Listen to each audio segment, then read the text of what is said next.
Я приветствую вас, дорогие друзья, уважаемые гости и подписчики моего канала. Всем большое спасибо, что следите за новыми выпусками, прямыми эфирами. Присоединяйтесь.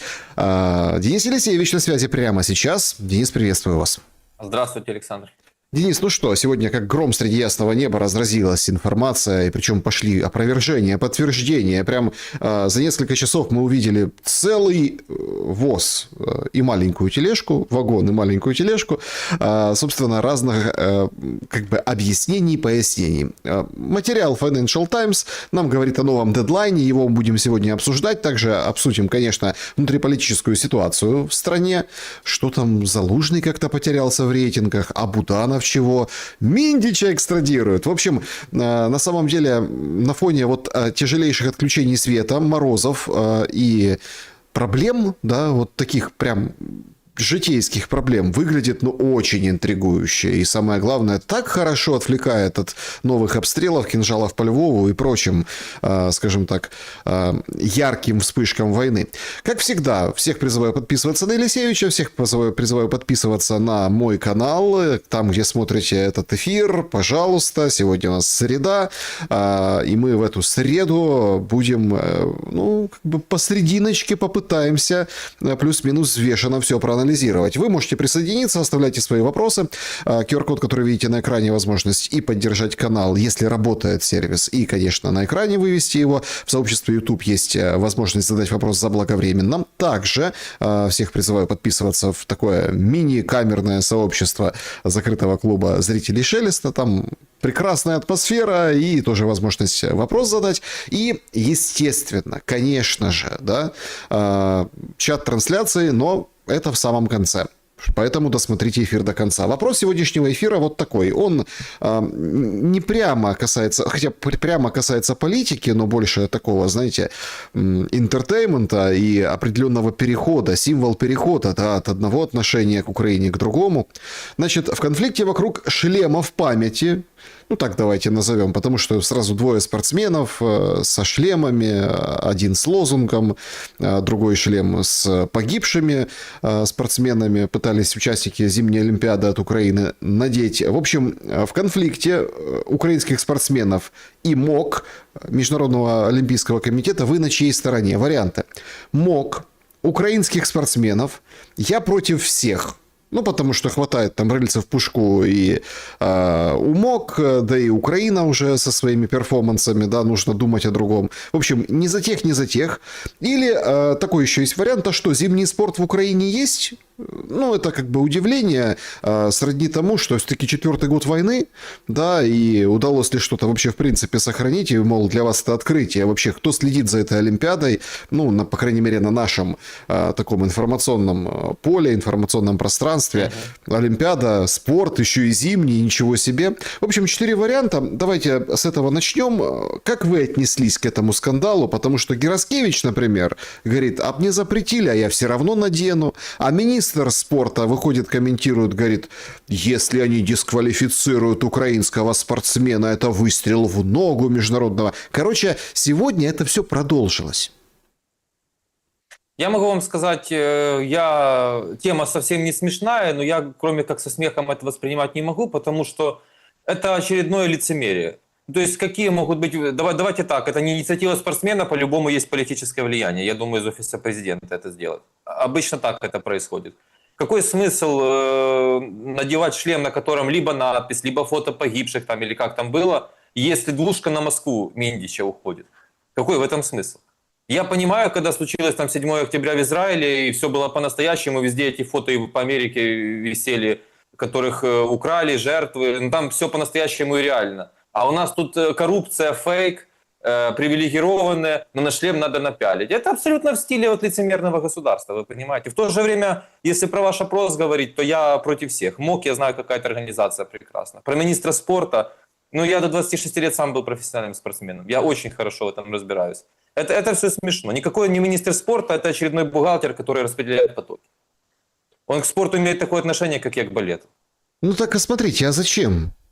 Ну вот зачем сейчас на Олимпиаде? Почему условно есть запрос от власти каждую площадку использовать как какое-то место для перформанса? Ведь давайте будем откровенны, да, вот я хоть и не бывший спортсмен, но там когда-то по молодости футбол комментировал, но, ну то есть олимпийские виды спорта уважаю, не олимпийские тоже комментировал виды спорта. Ну просто понимаете, в чем дело? Ну одно дело, когда человек берет золотую медаль, становится на пьедестал, он топ в своем виде спорта, в своей дисциплине в мире, и на награждении, да, вот, поминает погибших спортсменов, коллег, и как бы вот этот вот крик, лозунг «Какой ценой достается свобода?» Это одно. Но когда, простите, хиленькие среднячки, по большей части украинские спортсмены, которые достигают максимума своего, максимума. Денис, две новости я только видел с Олимпиады, когда украинский спортсмен, спортсменка и спортсмен, они, короче, превзошли себя, поставили рекорд Украины. Но даже в финал там не вышли, в четвертьфинале и стопорнулись. Это означает, что уровень очень низкий. Не, уровень низкий, понятно. У нас нет профессионального спорта, оно не может работать, чтобы было сильным. Но я еще раз вам говорю, лично на мой взгляд, даже если бы там было золото Олимпиады и была эта пропаганда на пьедестале, то я все равно к этому относился бы как к лицемерию. Государство играет свою игру, чиновники занимаются своим, но тут давайте будем горевать и показывать миру жертвы. Как будто кто-то еще не знает, кто такой Путин. Ну, и что случилось? Нет, так в том-то и дело, что как бы это такая аудитория специфическая Международного олимпийского комитета. В общем, друзья, голосуйте, пожалуйста. Интересно будет, какой будет результат нашего сегодняшнего опроса. Перейдем к самому острому и самому главному. Значит так. 15 мая таки дедлайн. И, собственно, то, что американцы, внимание, сами опровергали, что у нас нет никаких дедлайнов, Украина почему-то пытается проталкивать. Уже есть ссылка, там нардеп Железняк говорит, что Арахамия в парламенте об этом говорил, как участник переговорной группы. Как бы нет такого, что они настаивают, но дедлайн 15 мая. Насколько это укладывается в... Ну, то, что мы наблюдаем на переговорном треке, на поле боя, удары по тылам и вообще в торги Зеленского. Ну, вот за Донбасс очередное заявление он сегодня сделал. Укладывается во все, кроме торгов. Для меня это не было новостью. Я у вас в эфире еще в прошлом году в конце озвучил те же даты. Я сказал, выборы в конце мая, это есть все везде. Ну, уже теперь подтвердила мировая пресса, людям будет легче воспринимать эту информацию. Это все правда, и сюда не укладывается только вопрос Донбасса и вопрос Зеленского. Дедлайн, вы понимаете, нельзя было это выносить в публичное пространство по поводу, что дедлайн Трампа. Это сделал Зеленский специально, на мой взгляд, чтобы опять, если сорвется, показать, видите, Трамп опять не договорился. То есть, мне кажется, команда Трампа это должна отметить. Можно ли это реализовать? Безусловно, да. Почему Зеленский действует по-своему? Зеленский, как всегда, хочет обхитрить всех. И Трампа, и людей, и переговоры, и все на свете. Почему? Потому что он просто хочет баллотироваться. Это задача номер один. Он хочет победить. И главное, он хочет не дать баллотироваться, нормально провести избирательную кампанию своим оппонентам. Вот это ключевое, что он хочет сделать. Поэтому будет принят закон. Мы не должны с вами даже обсуждать текущие законы, то, что мы делали в прошлый раз. Будет принят другой закон, выборы можно будет назначить и при военном положении, и не надо ждать ни 90 дней, ни 6 месяцев, ничего не надо ждать. Это будет полная импровизация, совершенно в других условиях, не так, как это было раньше в плане законодательства. Но давайте тоже немножко как бы с другой стороны трезво посмотрим на ситуацию. Вот если трезво, да, то выборы Зеленскому очень нужны как можно быстрее. Почему? Потому что, ну, вчера выходил представитель НАБУ, говорил, у нас ничего не остановлено, то есть мы занимаемся, там повносили очень залоги быстро за всех фигурантов, там одного тормознули фигуранта залог Рокета, который на пленках, а другие, собственно, все в разработке, мол, не переживайте, мы там, это как бы быстро, только кошки родятся, поэтому время дорого. А если брать гипотетические выборы условно завтра, да, вот только в прямом смысле этого слова, то конкурентов нет.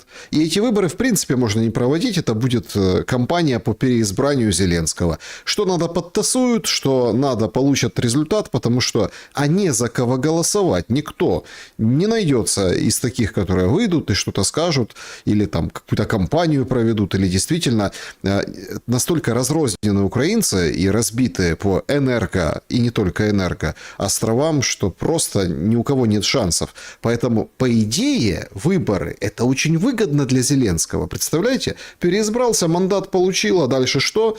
Без смены проектности, без смены вертикали, без смены идеи и целеполагания. Ну, можно дальше воевать. Как это?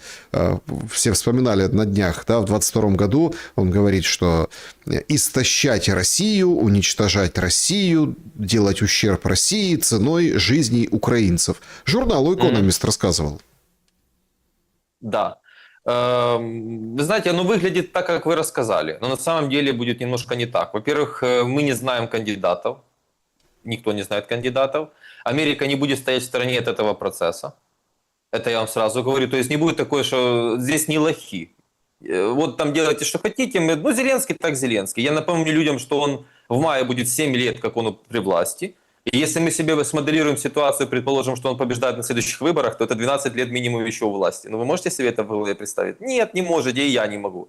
Поэтому давайте так, я вам скажу. Если он подтасует все, что можно, подавит всех, кого можно, зубами будут выгрызать, валит огромные деньги, естественно, и победит на выборах, то это еще ни о чем не говорит.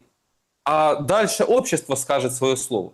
Даже такое, как у нас, которое вы критикуете, я критикую там, за пассивность, за еще что-то. Этого просто не может быть. Если кто-то думает, что если он станет президентом, до свидания, ребята, вот я всех переиграл. Такого не будет. Безусловно, он так себе рисует, точно как вы рассказали. Он спит и видит себя президентом, я даже это не оспариваю. Но если он думает, что это сожрет часть элит, которые уже его не хотят, и это приличная часть элит, большинство в обществе украинском, так просто не будет. Он хочет поиграть игру, которую играет Лукашенко и Путин, но у тех есть ресурс. У него ресурса нет. У него все кредитное. Ну, так это тоже ведь определенная степень свободы, не находите? Я где-то мысли прочел, ну, кто-то писал, сейчас просто не могу сослаться, не потому, что там какой-то вражеский голос или что-то, или наоборот, там приятный, неприятный человек, правда, не помню. Карикатура была где-то даже, да, даже карикатура и вот это описание, что так у него ничего нет. Ну, у него, давайте так, крупных активов на территории Украины нет. Ну, вот тех, которые там, имеется в виду, дом, там, какие-то заводы, предприятия, пароходы, с ним аффилированного ничего нет. Его... Я думаю, у него даже машины нет своей зарегистрированной в Украине. Вот. Все служебное, и дача служебная, я уверен. Дом они продали, если вы помните этот... Так вот, понимаете, в чем дело? У него есть только, ну, условно, такое, типа... воздух, да, который он продает, воздух имеется в виду творчество, это квартал 95, и то там можно это все переписать, ну, там, и на сотрудников квартала и так далее, там все нормально. Из активов, да, что еще из активов у него есть? Ну, он может в любой момент взять флешку с, ну, там, криптовалютой, хоть она там падает, но есть же стейблкоины, да? Ну, то есть, можно взять флешку и, в принципе, отчаливать куда хочет. То есть, вообще я, если честно, немножко удивлен. Вот раньше как бы шли во власть все, чтобы заматереть, чтобы обзавестись свечным заводиком, ну или не свечным, а каким-то посерьезнее, для того, чтобы какие-то там земли себе скупить, для того, чтобы какие-то вообще моменты вот эти там влияния, выходы к морю там огородить. Ну вот это все то, что мы наблюдали за 30 лет независимости, и мы видели таких элит, которые берешь физически что-то пощупало, вот это твое. И также и президенты, также и депутаты. Сейчас такое ощущение, что им как бы ничего не надо. Какой-то, ну, очень планктон у нас в надстройке. Так такая вся его команда, вы понимаете, в том-то и дело. У них нет даже мотивации что-либо стараться, какие-то реформы. Зачем, если они в финансовом поле вне Украины? У них все за рубежом или крипта. Физически ничего нет. Зачем им стараться для Украины? Нет, они жить будут по-любому в другом месте. Единственное, с чем я с вами не согласен, что он куда захочет отчалить, далеко не куда захочет. У него буквально выбор 3-4 реальных страны, он будет в изоляции. И я бы на его месте, допустим, сейчас думал об этом. Но то, что я знаю точно, он маниакально настроен на второй срок. И все, как по вашим словам, вообще не рассматриваются другие варианты. Офис президента сегодня функционирует определенным образом именно под эту задачу. У меня даже есть информация, что весной готовится атака на НАБУ 2.0. Для того, чтобы предвосхитить эти нюансы. Давайте посмотрим, будет это или нет. По фамилиям все те же на манеже. Мы видим с вами по расследованиям, этим съемкам УП, Ермак, по сути, бэк-офисом руководит из сауны. Они себе свое распланировали. Ну, давайте тоже так. Мне вот понравилось, это комментарий был Масейчук, да, которая ведущая. Она говорит, ну вот Ткач, ну что это за позорище, что это за журналистика? Ермак, он же не прячется. А он его взял и нашел, представляете, это же проще простого. Ну, мол, а потом там ее захейтили, она вышла и сказала, значит, так, пошли все по адресу, те, кто считает, что я получаю деньги из офиса президента. То есть, вы, вот как вы ответили на вопрос, правда есть за что искренне поддерживать и любить Ермака? Я так не говорю Зеленского сейчас, вот Ермака, как олицетворение структуры Зеленского. Вы понимаете, Ермак это такая фигура, даже те, кто еще в зеленых очках и как-то еще любят, уважают Зеленского или Боннефтик, они Ермака не терпят. То есть Ермака ненавидит вся страна, это полностью токсичная фигура. И если кто-то скажет противоположное, я буду громко смеяться. Нет, его любят те, кто рядом с ним зарабатывает, или какие-то присоски. Это я даже не спорю. И вы вот упомянули по поводу карикатуры, которую вы видели. Я видел другую карикатуру. Не знаю, насколько она правдивая, но сейчас по сети гуляет. По поводу Чаушеску, что у него там за 3 месяца до расстрела 99% поддержку публиковали, и свет в Румынии был 3-4 часа в сутки. Вот такие еще параллели есть. Поэтому я вас и призываю и людей не демотивировать, потому что сейчас люди вас послушают, мы тоже, это опасная очень штука. И сейчас такой нарратив я вижу, от кого идет. Но я не про вас, я других. Я понимаю, что вы не специально, а я вижу тех, кто специально. Все, ребята, Зеленский безальтернативен. Он все сделает. Нет, нет, нет. Еще поборемся. Ну так а назовите альтернативу Зеленскому. Зачем? Ну вот смысл какой, если мы не знаем кандидатов? Мы не знаем, кого допустят. Мы не знаем в этом вопросе позицию США. Вы вот слышали, что будет Newsmax Украина весной открываться, американский канал? Если честно, все как-то пока выглядит очень скептически к этому отношусь. Ну, я понимаю, почему недостаточно информации. Нет, ну давайте так. В стране с телемарафоном, да, где такие же информационные, имеется в виду, там же как он позиционируется, информационный канал, студия, аналитика, новости. Да? Ну вот, ну если так посмотреть на Newsmax, что он из себя представляет, американский имеется в виду, да, он там прореспубликанский и так далее, там считается. Да. Вдруг... Но это 4-я сеть США. Друг Трампа его держит, да, содержит, в общем, хозяин, если так можно выразиться. И если посмотреть, ну это же невозможно, появление такого канала в Украине. Потому что или это настолько уже промыты головы, условно, там, наберут туда журналистов каких-то украинских, которые есть сейчас, скажут, у вас там есть... Да, я в этом просто сказал, какие? Вопрос сразу каких? Вот чуть-чуть больше свободы у вас есть, возьмите. Но они сами за 4 года вот этого всего ужаса, они же сами не смогут себе позволить задавать правильные вопросы, да, для того, чтобы как бы взвешенно, аналитически, да даже не аналитически, просто критикуя власть, да, они не смогут себе этого позволить уже сейчас. Уже все как собаки Павлова, уже все прекрасно все понимают. Я имею в виду журналистов, информационщиков.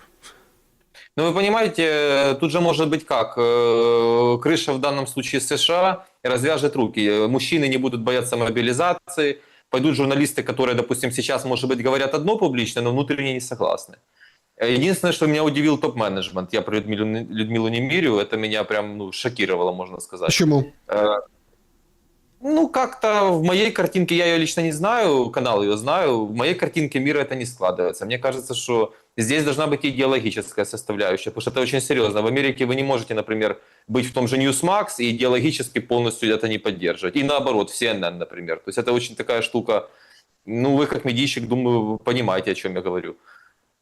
Поэтому, да, есть нюансы, но почему вы говорите про телемарафон? Его можно отменить, например, с 1 марта, с 1 апреля. Пусть символично. С 1 апреля отменить телемарафон. Сейчас просто нам не нужно, как я уже сказал, заморачиваться. Закон будет другой, телемарафон легко отменяется. И давление США вы не представляете сейчас какое. И я хочу сказать для всех, сейчас последний шанс для нас. Если сейчас не договоримся, все. Трамп занимается этими промежуточными выборами с 1 июня. Это Зеленский так тоже все и подгадывает. Что сейчас как бы и выборы в такой момент, когда Трамп, если что-то пойдет не так, думает, не будет заниматься Украиной. А гори оно синим пламенем, я буду своим заниматься. Ну там же все не так. Вы видите, как легко переключаются. Сейчас Нетаньяху приехал, сидит Кушнер и Витков, занимается Израилем. Но пройдет 2 часа, они переключатся на Украину. Есть определенная недооценка команды Трампа.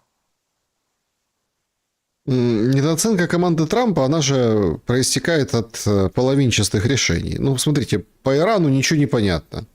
Ну, вот такие качели. Туда-сюда, туда-сюда. Вот война, вот нет войны. Вот подогнали еще один авианосец, еще один. Вот там самолетики прошлой ночью, всю ночь вчера летали самолетики.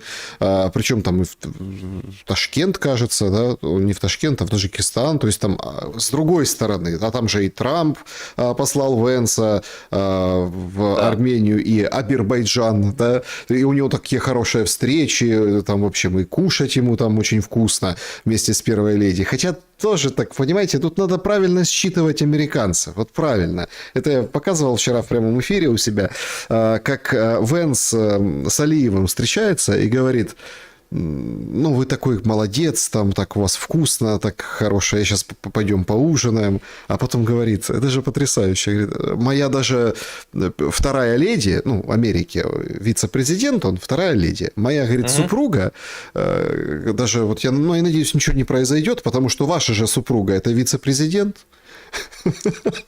Ну, то есть, понимаете, это такая, с точки зрения... Это очень тонкая игра, да. И вот действительно американцы-то способны на тонкую игру, но нам их всячески представляют как, ну, каким-то пугалом. Сейчас мы вернемся к переговорам, к Зеленскому. Меня интересует по поводу тонкости игры. А вы не находите, что все гораздо тоньше, чем многие трактуют с самого начала недели, когда выходит Лавров на Брикс ТВ и говорит о том, что дух Анкориджа, давайте возвращайте, ускоряйтесь, по-мужски, надо решить, мы же договорились. Многие считали это как за слабость Кремля.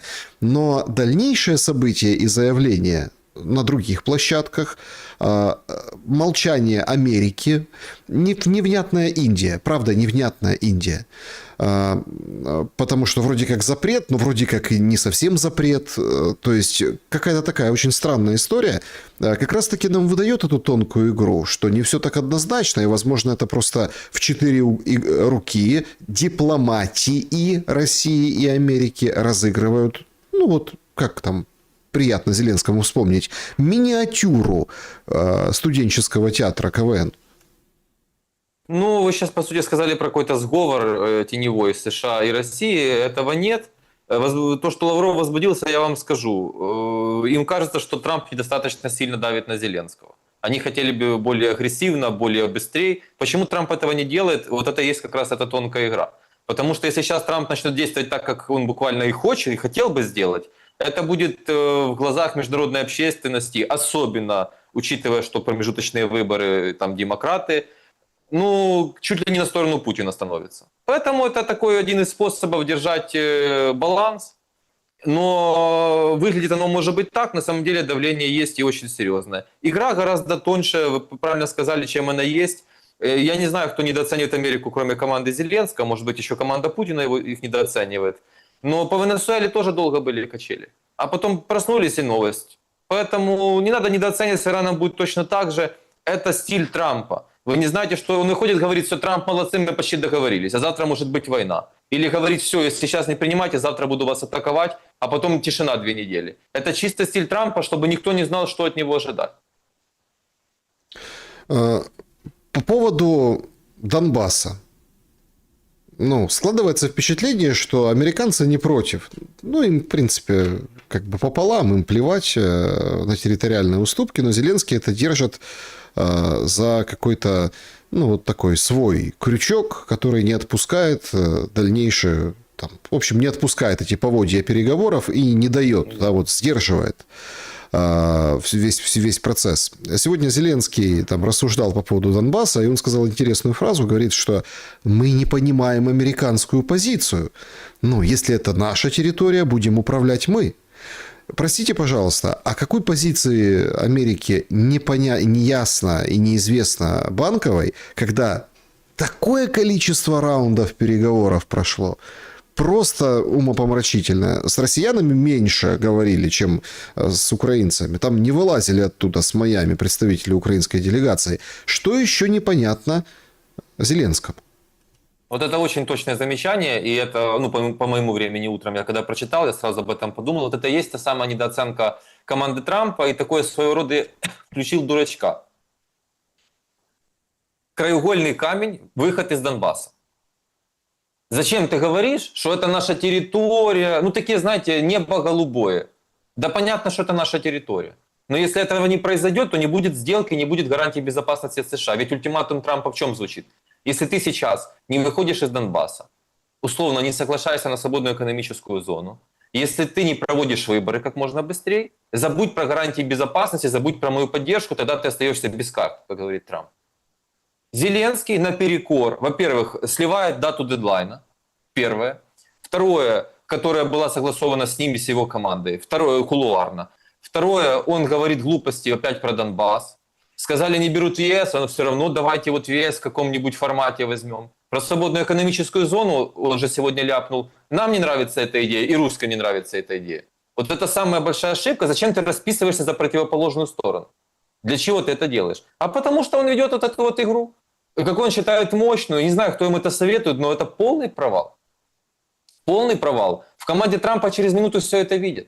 И он только ужесточает ситуацию. Если у него цель сорвать переговоры, ну, то есть Трамп, иди занимайся промежуточными выборами, то я это понимаю, но я что не вижу помощи от Европы. Он же сам на днях рассказывает, или Financial Times пишет, что энергоинфраструктура пострадала, потому что не было ракет для Патриота, четко. О чем мы говорим вообще? В бюджете дефицит. Воевать некому. Мы все видим напряжение в обществе. Ну, то есть это для меня это выглядит только как попытка сорвать переговоры. То есть если ты, конечно, я не говорю, все, ребята, мы на все согласны. Конечно, торгуйся за максимально выгодные условия. Но риторика должна быть другой. Сейчас только не хватает выйти и оскорбить Путина еще раз матом. Вот знаете, как для полного фарша. Ну да, по законам жанра где-то такой... По законам жанра. Да, где-то такой должен быть еще эпизод. Наверное, будет, а чего нет, понимаете? Тут же как бы... Все возможно. Нам говорят о том, что там этот Трамп какой-то взбалмошный, непредсказуемый, но тут надо опять-таки правильно читать шаги. Не заявления, слова, твиты, а шаги. Там он и про мост может чего-то написать, может написать про свой бальный зал, может... Ну, это Трамп. Он может говорить, что я криптомен вообще, я за крипту там порву. А все видят, что там на рынке, например, в крипте, как это все происходит. Все видят, ну, там надо по делам судить. Как вы думаете, вот эта тема с референдумом, в этом материале Financial Times, там ведь не только выборы, а и референдум. Зеленский говорил немножко раньше, что он эту тему поставит на референдум перед жителями Украины. Но у меня возникает очень важный вопрос. Вот он ребром становится сейчас. Денис, о каком референдуме может идти речь? Да? Где его проводить? Ну, условно, вот сегодня убили по Львову кинжалами. Вышел Садовой и говорит, все сбили, кинжалы сбили. Ну, вот прям как Аки Кличко, который показал какую-то болванку непонятной ракеты и сказал, это кинжал, и его сбили. А потом все так подняли на смех. Ну, это было давненько еще, помните, когда вот первые кинжалы полетели. Понятно, нам не расскажут, что куда попало. Но вот сейчас Львов, да, который и западная Украина видит, что туда двигается больше обстрелов, разительно больше, чем было до этого. Они и так были в зоне досяга, а больше. Свет выключают как бы везде. Значит, проблемы везде. И вот этих проблем, их, ну, как бы геометрической прогрессии идет рост, достаточно серьезный. И получается, во Львове надо проводить референдум о свободной экономической зоне Донбасса. И вот этой идее, что а давайте вы там разведите войска на 5-45 километров, заведем какие-то контингенты из каких-то стран, в общем, как-то так вот там будет, чья там будет милиция, кто там будет порядок, но налогов не будет. То есть выглядит пока абсолютной глупостью. Почему? Потому что если это референдум для Донбасса и жителей Донбасса, его априори нужно проводить по одну линию сторону фронта и по другую сторону фронта. Плюс, возможно, торговаться за, ну, там, людей с донбасской пропиской. Но, опять-таки, тут тоже есть варианты. С 2014 года, которые уехали из Донбасса, они вряд ли представляют... при всем моем уважении, я сам такой, но они вряд ли представляют Донбасс сегодня, спустя условно 12 лет. Что за карта референдума в колоде у Зеленского? Никакой карты нет. Дело в том, что так как вы ставите вопрос, он не будет стоять на референдуме. На референдуме примерно будет стоять так вопрос, и он там будет только один. Вы согласны на компромисс с Россией ради окончания войны? Ну, я так, в художественном варианте, скажем, неофициально. Вот так будет стоять вопрос. Там не будет, а вы согласны вывести украинские войска с 20% контролируемых нами территорий Донбасса? Грубо говоря, вы за мир и компромисс? Или вы за продолжение войны, но мы ничего не отдаем? Вот так будет стоять вопрос. И это требование всех сторон по поводу референдума. По поводу технически Путин не будет стрелять, будет договоренность, Путин не будет стрелять в момент проведения выборов референдума. Формат будет смешанный, голосовать можно будет с телефона, ну, со смартфона или физически. То есть это будет довольно сложная такая история. Она будет идти не один день и не 2 дня, может неделя, а может 2 недели. Наверное, будут долго считать, естественно. И там как раз появятся варианты для того, чего вы говорили. Знаете, как в мирные времена эти автобусики возили эти бюллетени, там карусели, печенье. А сейчас, когда могут просто вооруженные люди на военной машине везти, кто там что проверит? Понимаете? Но в то же время, если вы меня спросите, ты за выборы любые, даже такие, или давай за правильные выборы? Скажу вам, я за такие даже выборы. Потому что я знаю, что Зеленский их проиграет, даже если нарисует себе результат. А почему вы так уверены, что проиграет, если выборы будут с махинациями и нарисованным результатом? Ну, вы же это игнорировали в прошлом году там про референдум, когда я вам рассказывал, и про май месяц. Я вам сейчас скажу, потому что я кое-что знаю. Никто ему не даст стать президентом второй раз. Не, он может на короткий срок стать, и Янукович тоже стал, потом 3-й тур. Вот такой вариант я имею в виду. Но я даже не верю, что... Я не, понимаете, Саша, нельзя нарисовать 20%. Вы в это верите, что можно 20% дорисовать, я имею в виду, дописать себе? Ну, 5 можно, наверное. Ну, там, смотри, нет. от какой суммы считать, понимаете? Мы не знаем, сколько украинцев сейчас, и никто не знает. На территории Украины, в добром здравии... Хорошо, как вы думаете, какой у него сегодня реальный рейтинг? Вот, реальный. Ну, рейтинг опять среди кого? Какой опять еще раз. Если есть же разные горячие головы. Одни говорят, что у нас уже меньше 20 миллионов. Вот есть такие цифры, я их слышу, люди как бы с уверенностью в голосе говорят. Может, где-то, конечно, приукрашивают ситуацию, имеется в виду не приукрашивают, а не наоборот. То есть понижают этот рейтинг специально, некоторые там 15 миллионов. Имеется в виду украинцев внутри страны, гражданское население, которое вот в тылах. Да, такие говорят. Понятно, ну, что... больше, точно больше. Нет, ну точно. Некоторые говорят там 30, а некоторые считают хлеб, а некоторые считают еще чего-то. Ну, давайте среднее возьмем. Вот и по моей информации 25-26 миллионов на территории Украины. Ну, опять-таки, эти 26, 20, ну, 20, пускай 22, 23 миллиона, они проголосуют, а скажут, что украинцев 40 миллионов.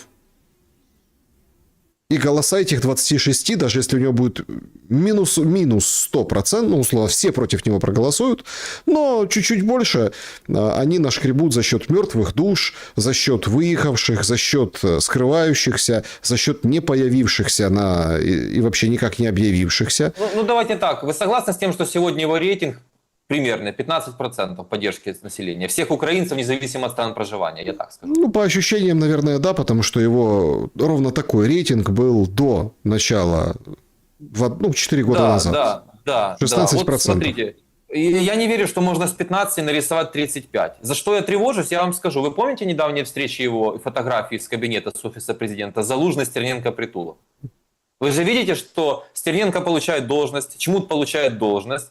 По моей информации, с Притулой согласовано, как представителя Соросят, тебе разрешаем идти на мэра Киева. И задаемся вопросом, о чем договорились с Залужным? А может быть, с Залужным договорились, что он не баллотируется в президенты?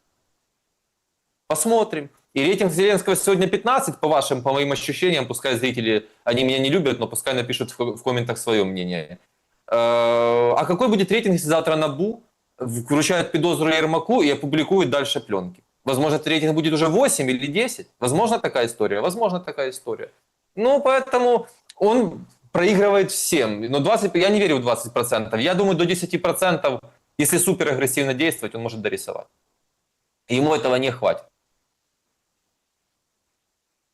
Помогает Зеленскому ситуация гуманитарной, экономической, энергетической катастрофе в стране, как вы думаете? Помогает в чем? Рейтингу. Ну, смотрите, Нет, конечно. что они сделали? Они выдали эти пакунки, помните, были пакунки малюка, пакунки школяра, Да. и сейчас пакеты тепла, то есть пакеты тепла от Зеленского. Они там предпринимателям чего-то решили выдать, какие-то денежки. Они, конечно, вешаются, имеется в виду обычные предприниматели, которые бизнесом занимаются, кафешку держат, СТО какую-то, не знаю, которые платят за свет, Реальный сектор экономики, да. вот те, которые ручками работают на себя, да, и те, которые там содержат чего-то, не крупное. И вот тут интересный момент. Он же помогает, он же селекторы каждый день проводит. Он же там говорит: Шмыгаль, готовься к осени, чтобы противостоять ракетам. Смотрите, ПВО, давайте ПВО, мы договорились о ПВО.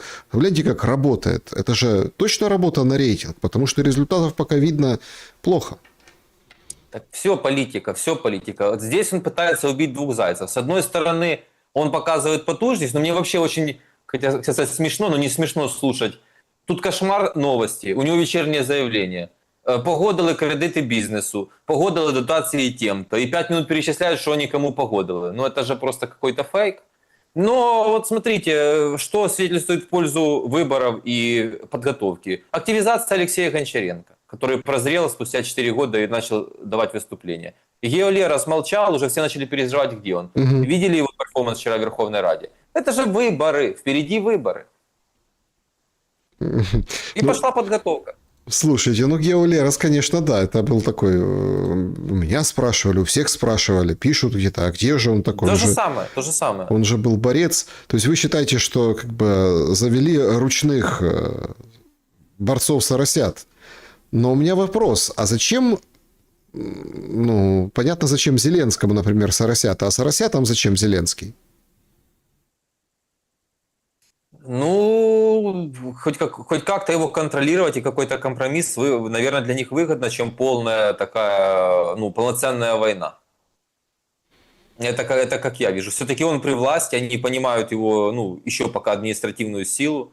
И, может быть, посчитали это лучшей конфронтацией. Может быть, знаете как, те думают, мы обманем тех, а те думают, мы обманем других. И вот такое возможно.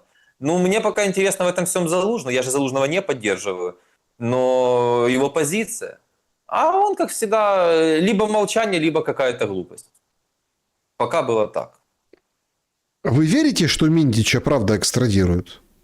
Нет, я вам расскажу почему. Значит, всего несколько случаев было в истории Израиля, когда они экстрадировали своих граждан. По-моему, в одном из случаев это было двойное гражданство русского какого-то там экстрадировали.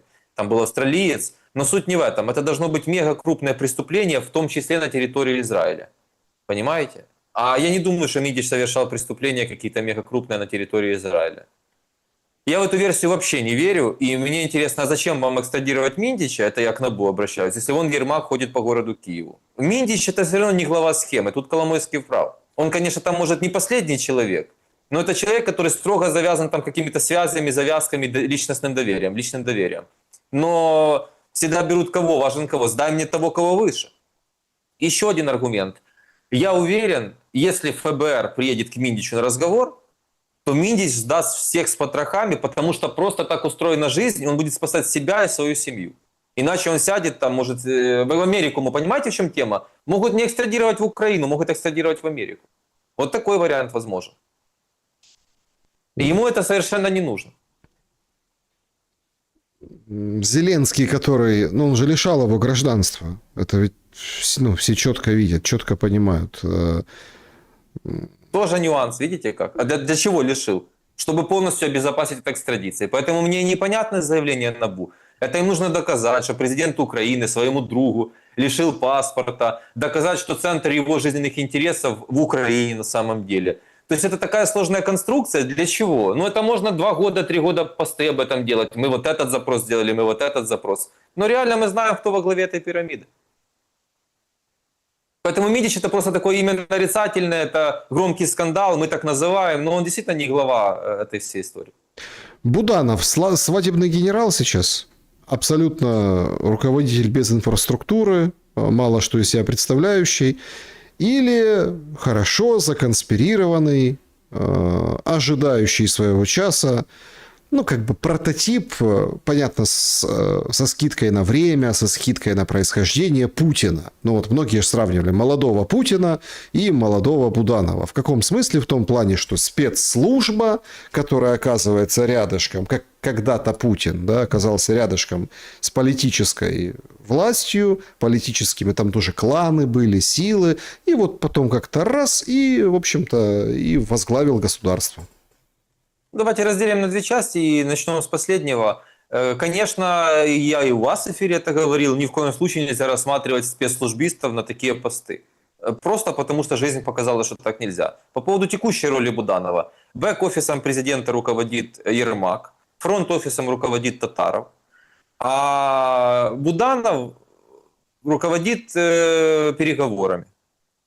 Выжидает, никого не увольняет, не устраивает скандалы, не устраивает чистки, а, видимо, изучает ситуацию. Безусловно, он себе на уме, безусловно, у него есть какие-то там планы.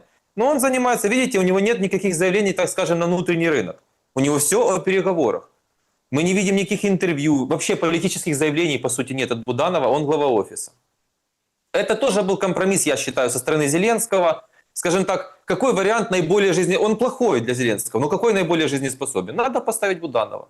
И он там оказался не просто так, и Арахамия не просто так. И вы знаете тоже эти слухи про главу Верховной Рады. И, кстати говоря, если референдум не будут проводить, то придется Верховной Раде ратифицировать всю эту историю. А Стефанчук этого делать не будет. Ну, короче, времени мало, все очень сложно. Но, понимаете, если все пойдет не так, то мы просто проиграем Украину уже не Путину. Путин свое сделал, а вот этой зеленой своре. Один нюанс, ну, вроде как обсудили мы время, да, там референдумы по материалу Financial Times, время, референдумы, выборы, да, вот эти все пункты. Донбасс даже коснулись Донбасса по поводу, так сказать, предложения американцев. Еще есть один параллельная информация Financial Times. Значит, да, готов Зеленский на выборы и референдум, но как-то забрасывается в последнее время сообщение о том, что делегация из Киева готова выехать на переговоры в Москву. И, мол, это обсуждалось на закрытой части в Абу-Даби. Очень интересная информация. Значит, на самом деле, это вот прям, если это так вот выглядит, например, как сенсация, просто разрыв. Ну, это правда. Я сразу говорю, это правда. Это правда. Вы понимаете, легко делать потужные заявления. Так какая Москва-то, я не поеду. А я в эфирах у себя всегда говорил. Ну, если надо для дела, то придется ехать и в Москву. И ничего здесь такого нет. Потому что именно так всегда в мировой истории все работало. Никаких за гаражами стрелок, хотелок, ничего этого не будет. Будут сложные такие решения. Это чистая правда. Ну, давайте поспорим, через 2 часа будут опровергать. Какой-то Сибига выйдет и скажет, да вы что, в Москву никогда, ни ногой. Да, это вот ровно так же, как и с материалом, да, вот этим, да, который был сегодня. Наделал много шуму, сразу выбежали, быстренько начали опровергать. Хотя, если честно, ну, это прям такой был бы... Выглядит, по крайней мере, очень вкусно в этом отношении. Вкусно имеется в виду политически, да, вот прям такая информация. На самом-то деле, понятно, что задача украинских властей сейчас совершенно другая. Это максимально пропетлять от давления Трампа, в общем, не выводить войска, не прогибаться, значит, отказываться, тянуть, а потом, как бы, чтобы Трамп слился. А тут же уже какие новости к нам на подходе? Европа как это, прикрывает тылы. В материалах Эпштейна там фигурируют якобы, да, вообще тонны же файлов, а есть еще и там файлы, зеркала, там вот эти, ну, короче, там, это сейчас прям целая движуха по этому поводу. Даже в газетах публикуют объявление: добавлю тебя в файлы Эпштейна, уберу тебя из файлов Эпштейна. Так вот, там есть вроде как подтвержденная информация о том, что у Макрона, Эпштейн писал кому-то, что у Макрона бойфренд. И этот Макрон, как бы, ну, шутил Эпштейн в переписке, писал, что это означает, там, прикрывает, француз прикрывает тебя сзади, ну, такие шутки по этому поводу, да. Макрон же технически готов встречаться с Путиным.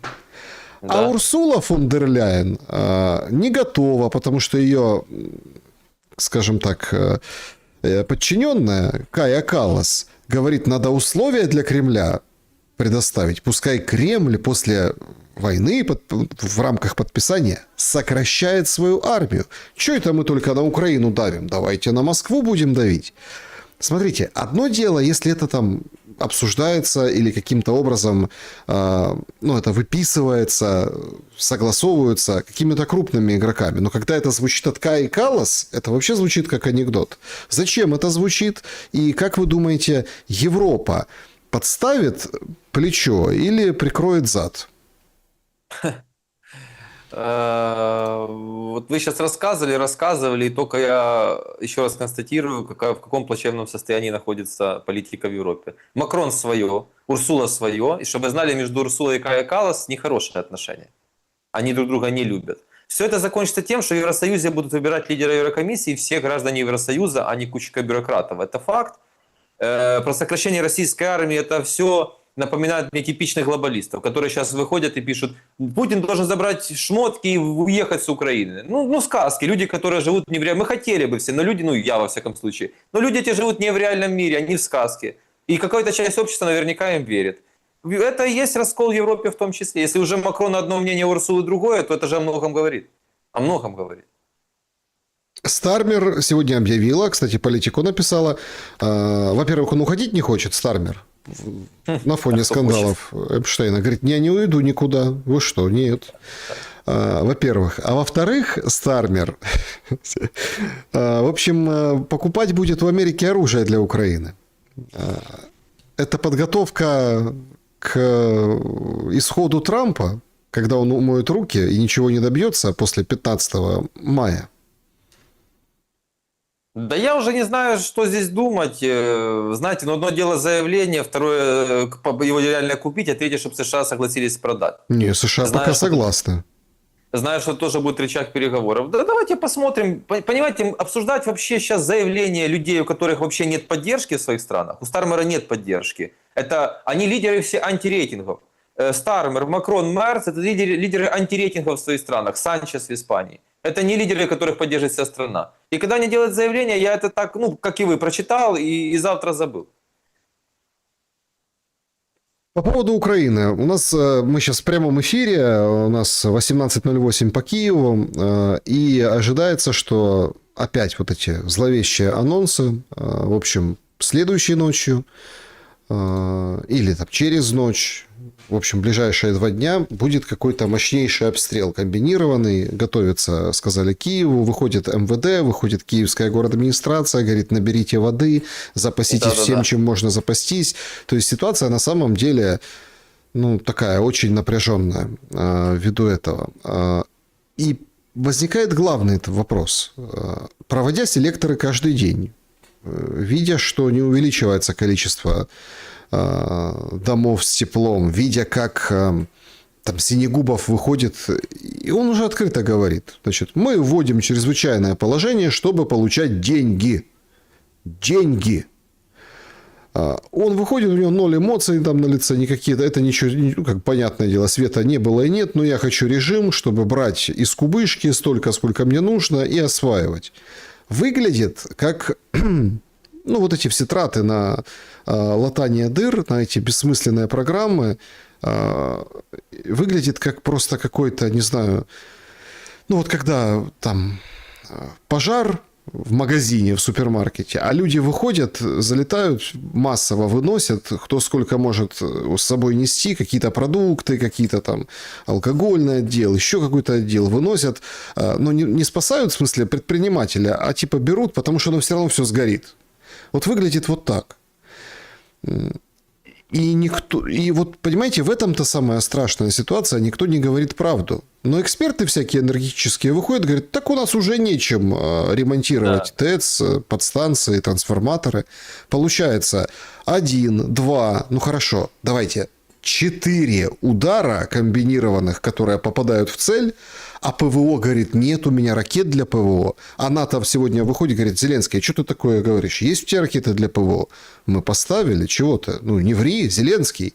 Сегодня был комментарий опровержения слов Зеленского. И было у тебя ПВО? Ну, не об этом.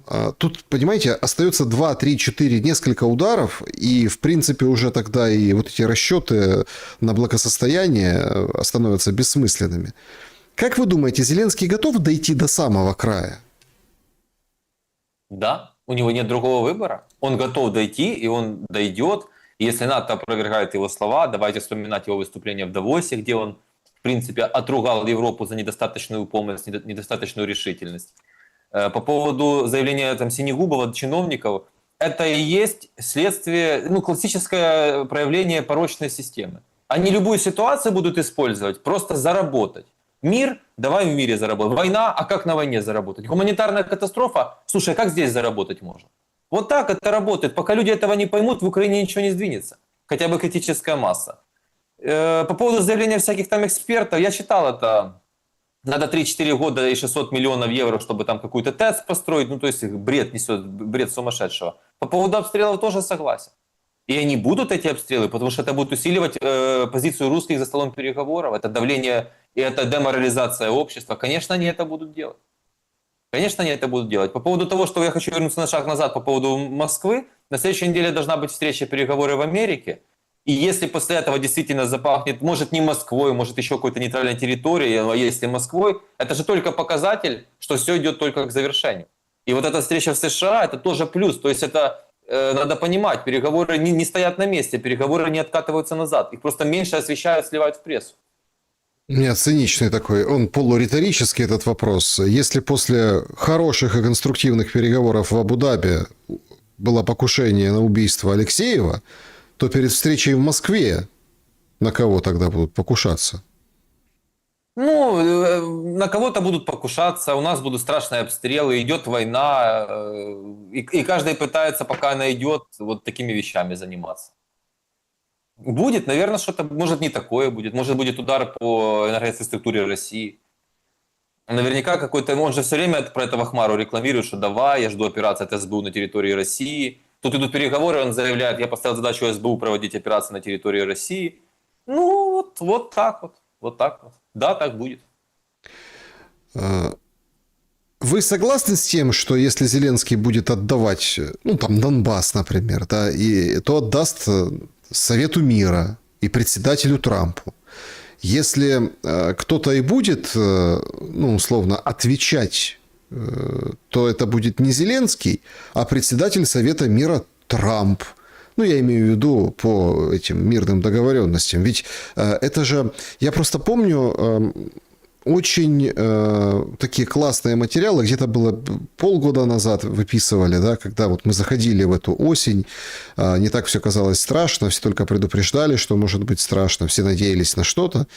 Была очень классная западная аналитика о том, что, смотрите, Зеленский вот покочевряжется, покрутится, как уж на сковородке, все потом сольет так, как в духе Анкориджа. Мы не знаем просто как, поэтому мы так говорим. Так, как даже вот представим самый тяжелый и плохой вариант. Условно, раздел Украины, вот это все, то есть вывод войск. Но это все обставлено будет так, что виноват Трамп. Трамп. И Америка станет на уши и скажет, как Трамп вот так продал безбожно Украину, героя Зеленского.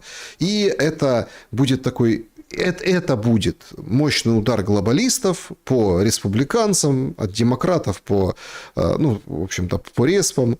И вот в этом, мол, такая задумка. Причем там приводились очень интересные, скажем так, позиции по штатам. И сейчас, там, если полгода мы как бы отмотаем, ну, я честно скажу, немножко сбывается, потому что демократы там выиграют ряд выборов, ну, местных имеется в виду. Получается, что задача как бы умереть или сгореть во имя, ну, или быть там костром во имя победы и реванша демократов на выборах в США. Не, ну слишком сложная комбинация, она нереализуемая, но, конечно, СМИ будут все говорить так, как вы рассказываете. Ну, глобалистские СМИ. Смотрите, до чего довел Трамп, это. Но только я хочу поправить в плане терминологии. При всей моей нелюбви к Зеленскому никто не заставляет сдавать Донбасс. Сдавать слово неправильное. Вывести войска. Никто не требует ничего не признать. И вот тут надо тоже правильно объяснять, поскольку от нашей делегации, или, скажем так, вообще от украинцев, от официальных лиц, когда я слышу «сдать», признать, то это вранье, этого нет. Выйти из Донбасса, вывести войска, все. Никто ничего никому не сдает официально, по документам, не капитулирует. Это очень важно. Эти детали, они важны. Ну, подождите, были же информации от западных источников, прессы о том, что на переговорах в Абу-Даби Россия как бы стояла на позиции и обсуждался вопрос, чтобы признали все страны территориальное приобретение Российской Федерации. США признают. Ну, США там, признают. нет, по тексту было все страны. Но я так понимаю, Не, что, наверное... они хотят, да, они, конечно, хотят. Но Россия будет заходить с максимальных требований, это естественно, а дальше идти на понижение, не наоборот. Конечно, они будут просить по максимуму. Сначала капитулируйте, не получилось. Потом вот эти территории отдайте, там Херсон не получилось. Теперь Донбасс. Это нормальный процесс переговоров. Не надо все так как бы людям воспринимать вот так и больше никак. Это сложный процесс, это переговоры. Все будут уступать. Ну просто кто-то больше, кто-то меньше. А куда гребут людей сейчас, Денис? ТЦК? Да, это же какой-то ужас. Ну вот, Да? последние дни. Только вроде как отошли от убийства бывшего полицейского, ну, милиционера, да, бывшего пенсионера милиции, 55-летнего, которого там поймали, а он тут 3 детей, все у него нормально, то есть, ну, в плане там он по спецучету, они сейчас не смотрят даже, есть документы, нет документов. Ну, если глянули там, что молодой, тогда могут как бы выбросить, если глянули, что нормального возраста, могут, так сказать, уговорить разными методами, написать и пойти добровольцем. Только вот этот случай прошел, сразу нашумевший. Следующий случай, когда там с собачкой гулял мужик, в крови и собачка, и мужик в Одессе, и, в общем, черти что происходит. И Да. так по многим регионам. Зеленский же четко поставил Федорову, надо как бы разобраться, закончить бусификацию. Все же в шоке, Да. говорят, Зеленский произнес своим ртом слово бусификация. А мы видим, что только хуже становится. Почему? Потому что запущен такой процесс, такой маховик, открыт такой ящик Пандоры, который очень сложно закрыть. И действительно, он сказал слово «бусификация», но я хочу механизм рассказать, как это происходит. Почему случаев становится больше, вопиющих? Вы же понимаете, что в прессу попадает, в интернет, все равно какой-то там процент. Это же не 20, не 30, не половина, не 100%. Какая психология у людей? Я лично с этим сталкивался. Мне писало множество людей на протяжении войны. У нас вот такая страшная история. Присылают документы, фотографии, родственники этих людей. Говорит, ну нам сказали, если это попадет в прессу, то все, вам кранты. Если не попадет, то мы попробуем вам помочь. И люди боятся многие. И когда кто-то не боится, придает огласке, то следующий тоже уже меньше боится. Это почему они так опасаются вообще политики этого всего. Разглашения. И тут людям нужно не молчать. На самом деле этих случаев невероятное количество. Творится настоящий государственный террор. И им будет очень сложно с этим совладать, потому что на фоне крупного бизнеса на мобилизации построены более мелкие бизнесы, местечковые. Связаны куча людей, ты попробуй это останови. Давайте не исключать момент, что Зеленский это сказал просто для публики перед выборами. Что, ребята, видите, я против этого. Ну там на местах вот плохие люди, это не я. И такое нельзя исключать. Чисто рекламное такое заявление. Просто вот сегодня депутат Горбенко выходит и говорит о том, что 2 миллиона уклонистов, ну, это о которых Федоров говорил, их надо, в общем-то, сейчас будут предприниматься беспрецедентные меры для того, чтобы их окучить, заставить, в общем-то, служить. А вот так вот, если я сейчас апеллирую, к вашему, ну, вот это, к вашей предпринимательской украинской жилке, вот это, к этому апеллирую, то, в принципе, вы же это изначально предприниматель, то есть это там блогинг, это уже такое, это по необходимости, да, вот возникло после 22 года. Так, а есть... Во время 22 года. Во время. И после имеется в виду с начала войны. То есть, а есть какие-то такие методы, которые могут вот реально заменить бусификацию, но эти мужчины, которые прячутся, уходят в СЗЧ, которые не хотят служить, они будут реально вынуждены служить? Ничего этого нет, и, возможно, это одна из причин, почему ничего не получается. Уже столько произошло мерзости, и настолько разочарованы люди в государстве, боятся государства, презирают государство, понимают, что происходит на фронте, понимают, что сейчас война идет, по сути, ни за что, за президентские должности одного и другого.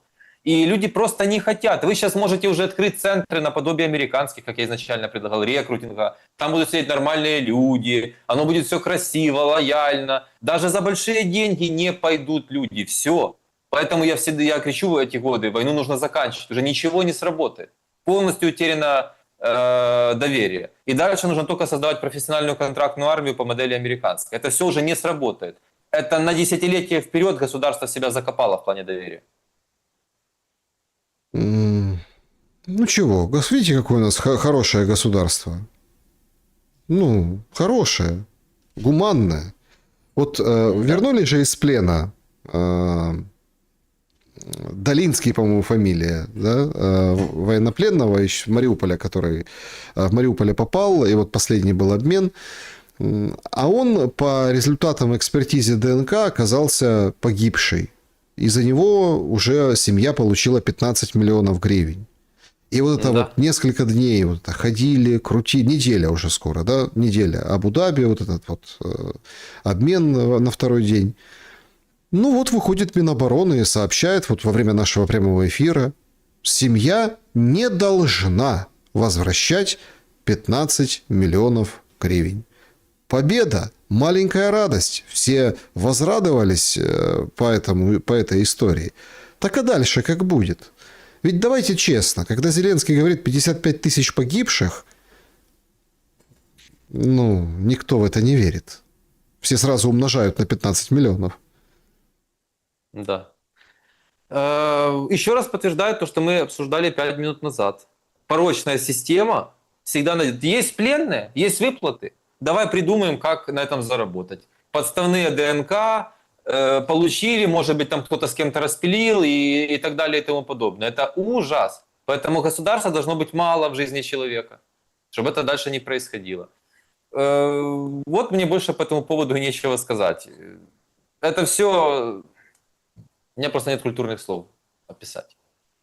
Ну, смотрите, с точки зрения правоприменения, с точки зрения... Вот Зеленский постоянно же употребляет слово «справедливость», «справедливость», знаете. Да. С точки зрения справедливости это правильное решение. Давайте откровенно. Ну, то есть государство... Не требовать деньги? Да. Государство, ну, конечно, на кто это говорит, конечно. Ну, государство, как бы, это их просчеты, у них нет процедур, у них нет таких вообще вариантов, что человек выживет.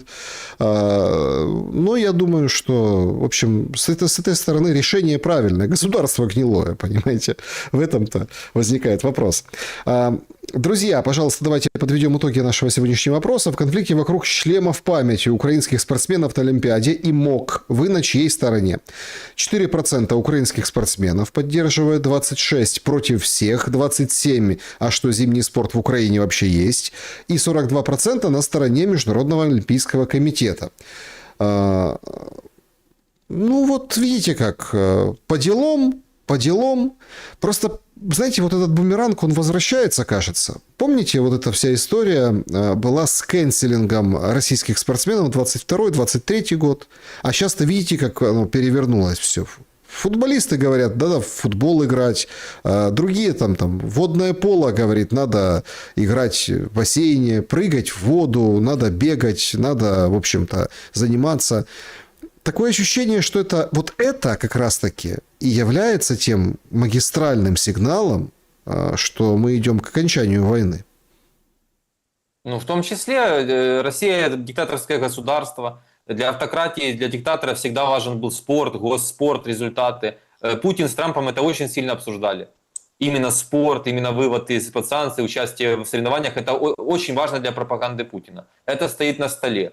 Как бы ни казалось кому-то это несущественным. Значит, человек этот ничего не понимает. Ну, конечно, да. Конечно, да. И действительно все к тому идет, что они будут все больше допущены постепенно. Да, дорогие друзья, всем большое спасибо, что уже поставили лайк. Перейдем к вашим вопросам. Начнем с сообщества YouTube. Значит, вопрос, да, ну, это так вопрос, я так понимаю, риторический. План протянуть до выборов Конгресс, а после что, спрашивает зритель. А он не знает. Совершенно достоверно мне известно, что у Зеленского нет никакого длинного плана. Он играет в короткую. А дальше по месту будем ориентироваться.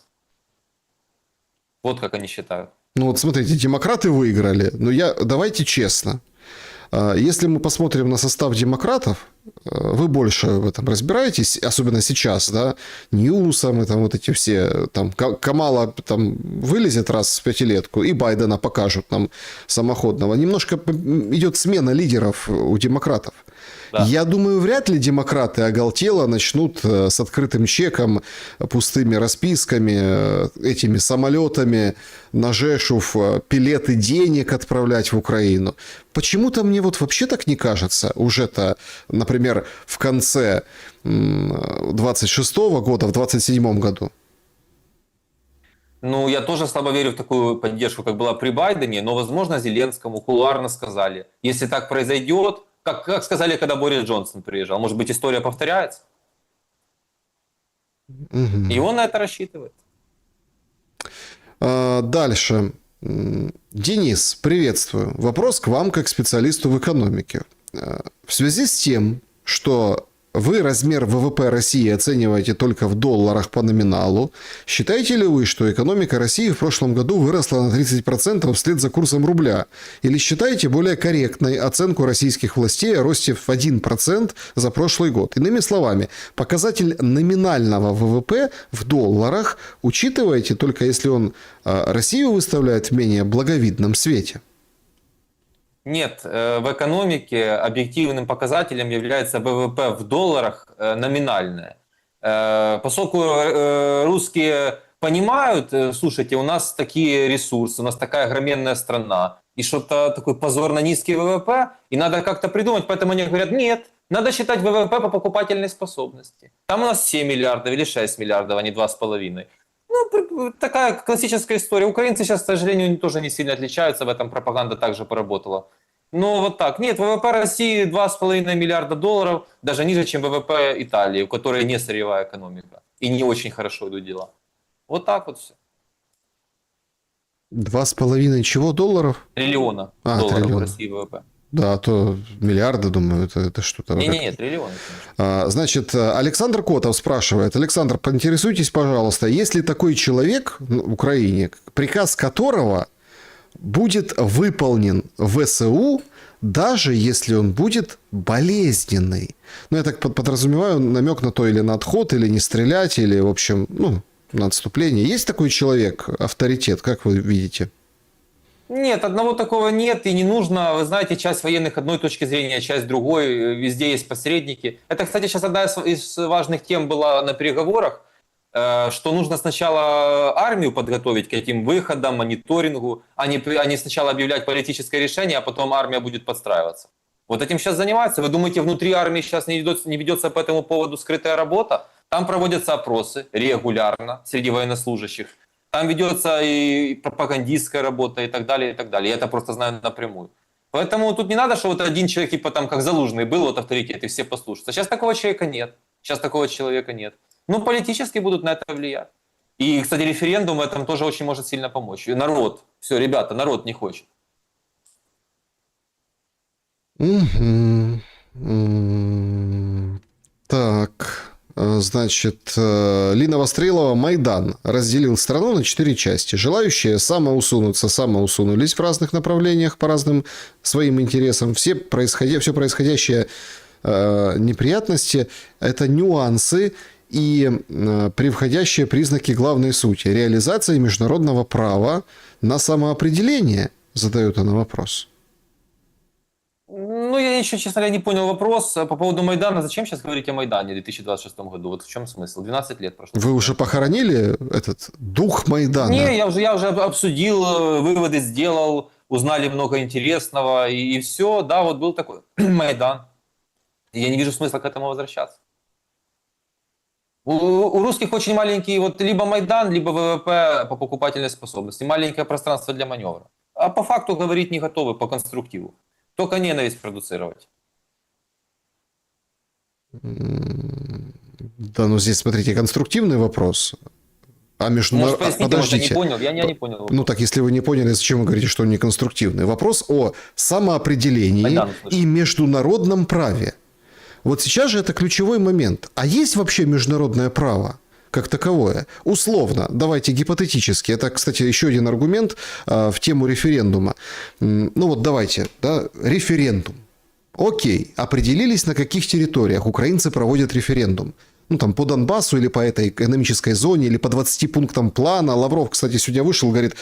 Ну, это, кстати, там подтверждается рядом других людей. Говорят, что, ну, действительно, эти 20 пунктов официально Москве никто не передал.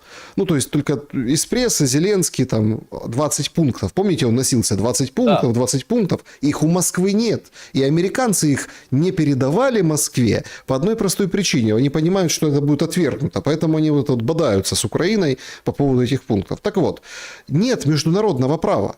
Когда выходит Трамп и говорит, я Гренландию хочу, я Венесуэлу хочу, о каком международном праве идет речь? Получается, что пункт о самоопределении, который записан в международном праве, тоже можно трактовать как хочешь. Вот завтра возьмем провинцию канадскую, и она возьмет и вступит в состав Соединенных Штатов Америки. И что там будет? АТО, как на Донбассе? Мы не можем идти по таким серьезным вопросам бегло, ожидая следующего вопроса следующего зрителя. Как вы можете сравнивать Гренландию и Крым? Кстати, украинские пропагандисты так подождите, делают. стойте. Вопрос, международное право и вопрос самоопределения. Предлагался же американцами вопрос референдума для гренландцев? Да. Они деньги предлагали, ну, в смысле, там, помощь. Ну, вот это было неофициально. Официально никто ничего не предлагал. Просто вышли в прессу и сказали. Официально это два пути. Путь первый, то, что мы можем официально пощупать. Гренландцам предлагалось референдум, правильно? И купить, ну, у Дании. Ну, Дания сразу заортачилась, говорит, ничего не будем продавать, отстаньте. Поэтому, насколько я понимаю, претензии на Гренландию никуда не делись. И я так понимаю, что будут идти по пути, наверное, референдума. Ну, или какого-то там более широкого вида договоренностей. Хотя Трамп четко сказал, военную силу, в общем, я исключаю. Но так это же путь самоопределения. Приедут зеленые человечки, они там уже, кстати, есть. Там точно такая же база Соединенных Штатов Америки, как была вот база российская в Крыму. И обеспечат проведение референдума. И все гренландцы скажут, мы хотим в Америку.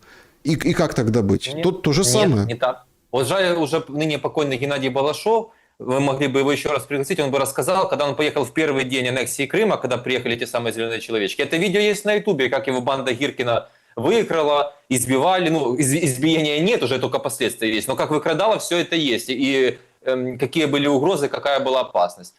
Где американские солдаты кого-то заставляют, кого-то выкрадают, кого-то мучают под дулом пистолета. Это будет референдум, если он будет состояться, без никого, без ничего. Реальный референдум настоящий под контролем международной общественности. Это не бандитские методы. И вот это вот говорить на черное-белое, извините, это, ну, я не могу на такое подписываться. Подождите, Это то есть очень разные вы, ситуации. смотрите, вы Крым и Гренландию в контексте международного права, референдума, в этом случае, в случае референдума, еще раз, вы как бы, ну, отвергаете, что здесь есть вообще любые параллели.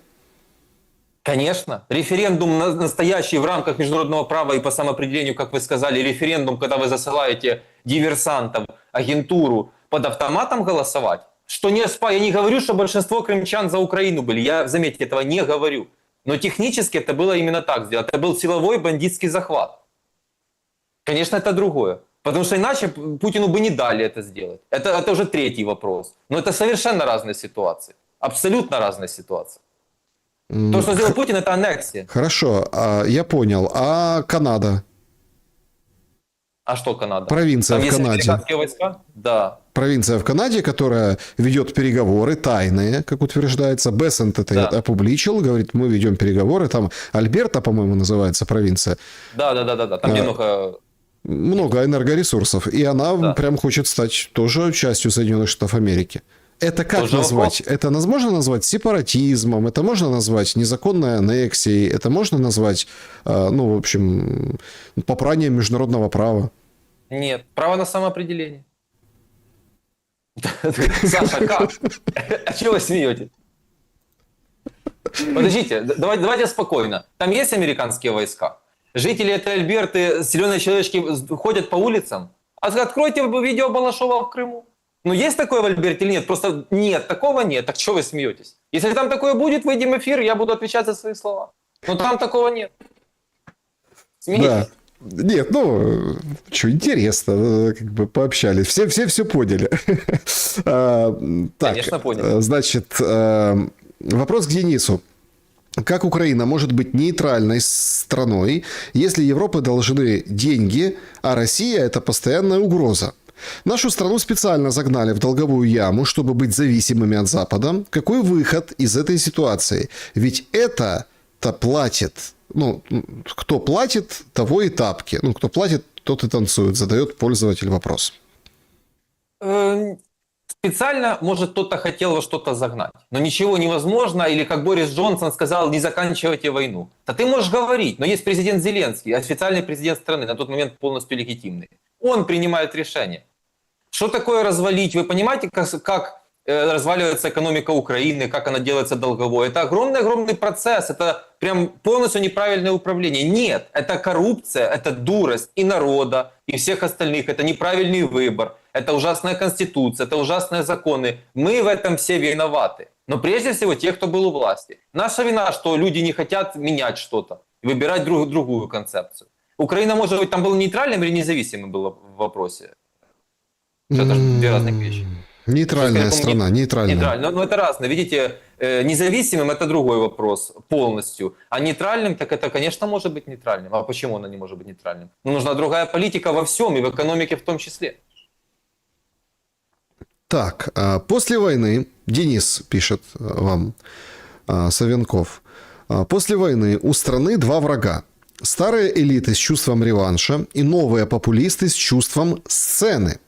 Первые помнят все, хотят обратно. Вторые ничего не помнят, но обещают все. Общество влюбляется быстро, разочаровывается еще быстрее, каждый раз ищет спасителя, желательно без недостатков и с чудом в кармане. Популизм расчищает дорогу реваншу, реванш снова рождает популизм, маятник работает исправно, а страна устает. Так что опаснее сейчас? Месть прошлого или иллюзии будущего? И, наконец, перестать выбирать властителя Думы, начать строить систему, которая не зависит от очередного героя. Да, последний вариант системы, он не здесь очередной герой, но человек, который задает вопрос, не знает, как это сделать, а я знаю. Для этого нужно сократить госаппарат, максимально сократить государство, все приватизировать. Это так, я по верхам самое начало вам говорю, что нужно сделать. А человек думает, что это нужно вот как-то... Систему кто строит? Будут строить люди систему новую. И там должно быть минимальное участие государства. И пока много государства, никогда не будет человека, который не будет так влиять, как сейчас. И я против идеи упразднения должности президента Украины, которая, как вы знаете, сейчас набирает обороты очень сильно. Со всех лагерей. С многих. Алексей, добрый вечер. Александр, Денис. Вопрос. Венесуэла, Куба, Гренландия, Индия, Закавказье, наконец, вот танкеры. Может, все же Трампу пора остановиться и закончить войну в Украине? Или для него Зеленский просто неподъемная ноша? А может, главе Белого дома это просто выгодно? Европа исправно платит за оружие, деньги капают. С уважением. Ну, сколько Европа платит за оружие? Ну, 4,5 миллиарда был последний пакет. Ну, так это копейки. 31 триллион ВВП США. Нет, если бы Трампу была выгодна война, он бы сейчас вел совсем другую политику. И не занимался бы этим. И поверьте мне, и Виткофу, и Кушнеру, и Трампу есть чем заниматься без этого. Нет, отвлекается на Украину, потому что другое нужно Трампу.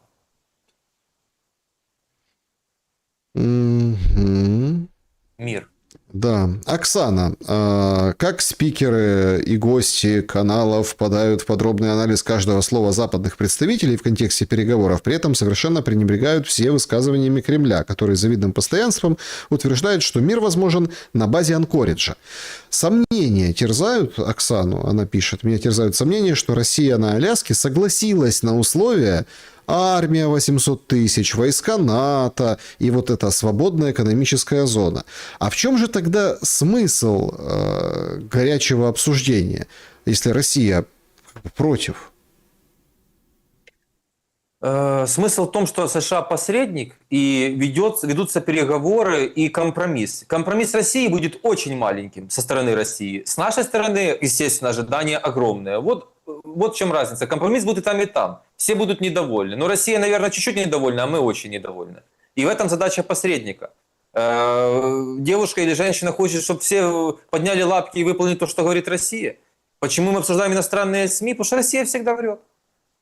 Угу. Ну, я за себя говорю, вы за себя скажете. Да, перейдем к чату трансляции.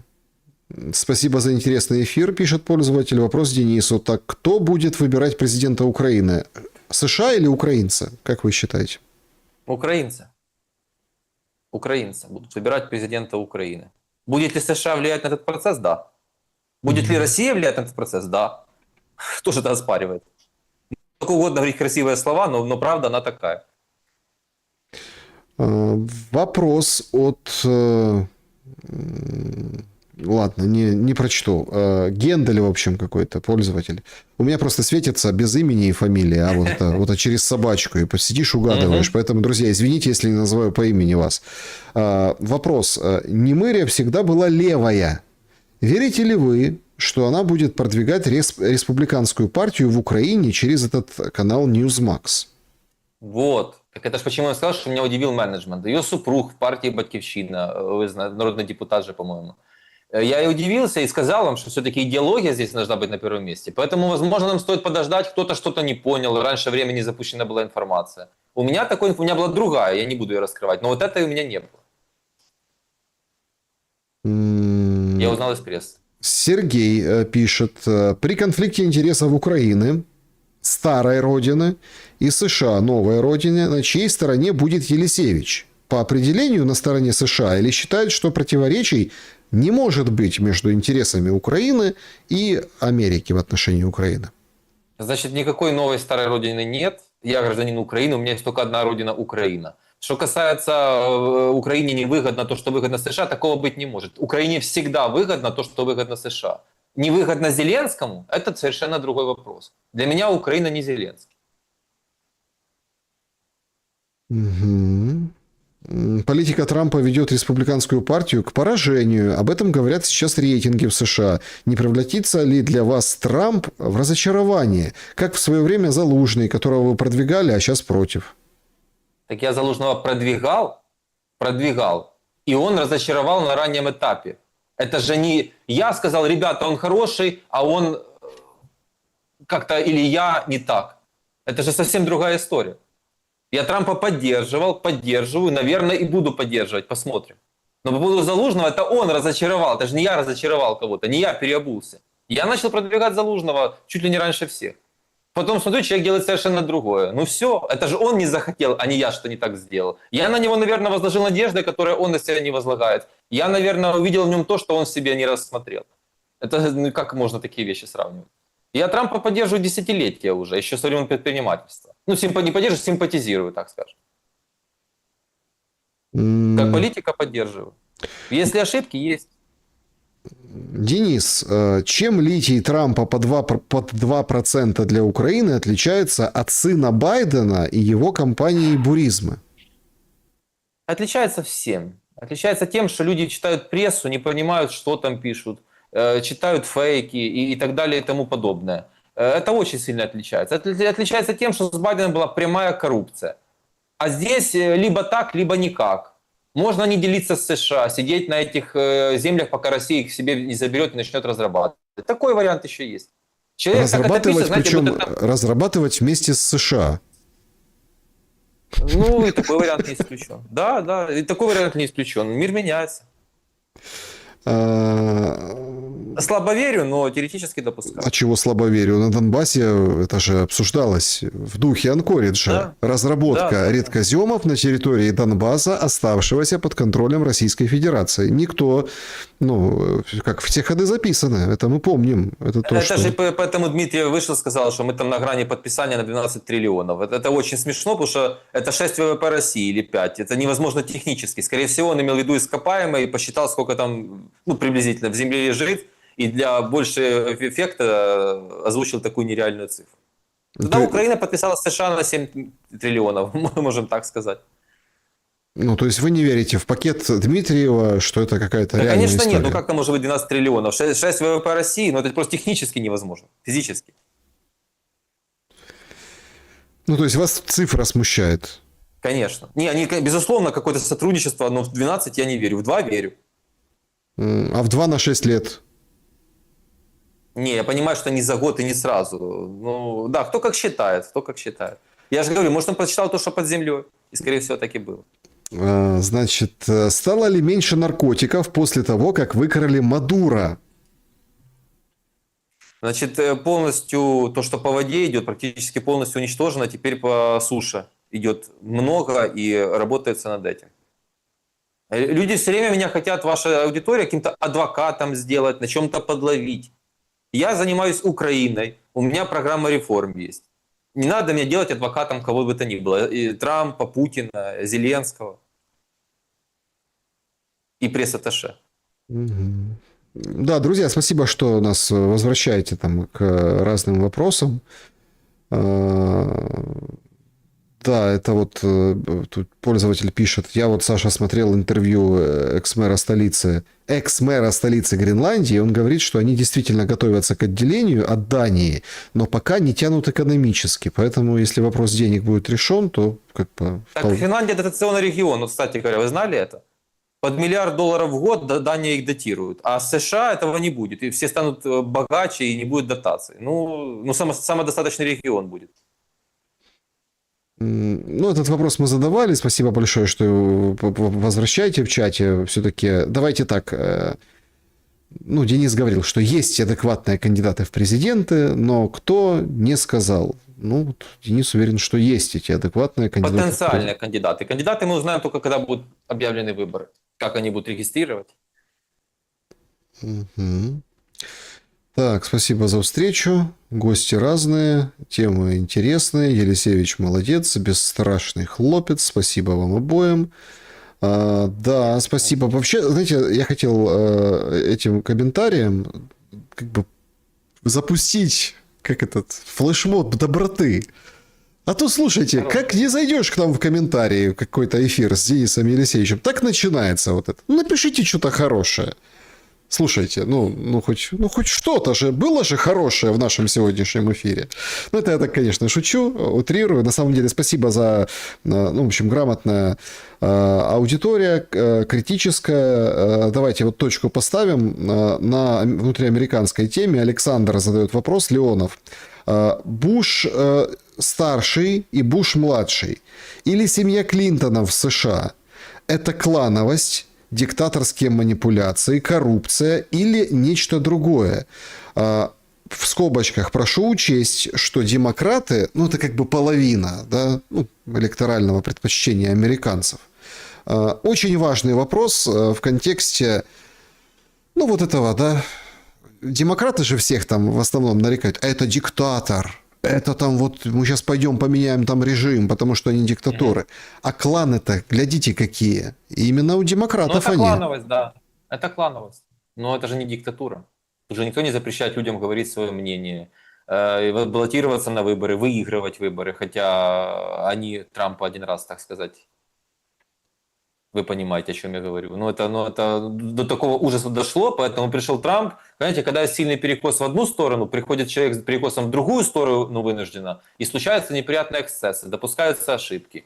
И поэтому лучше перекосов не допускать, лучше держать баланс изначально. Но история. Да, друзья, всем большое спасибо за сегодняшний эфир, за то, что побывали на нем. Денис, благодарю за время и мысли. Спасибо. Спасибо. Подписывайтесь, берегите себя и друг друга, несмотря ни на что. Всем добра и света. Увидимся. До свидания.